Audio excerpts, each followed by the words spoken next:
भोजपुरी लोकगीत सुनने के लिए सब्सक्राइब कीजिए हमारे चैनल भोजपुरिया गीत को। घंटी के बटन को दबाइए हमारी वीडियो जल्द से जल्द पाने के लिए।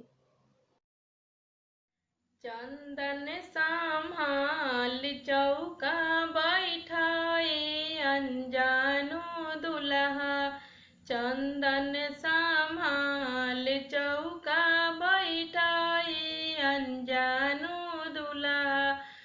आए हैं ससुर जी तुम्हारे अनजानो दुल्हा, आए हैं ससुर जी तुम्हारे अनजानो दुल्हा।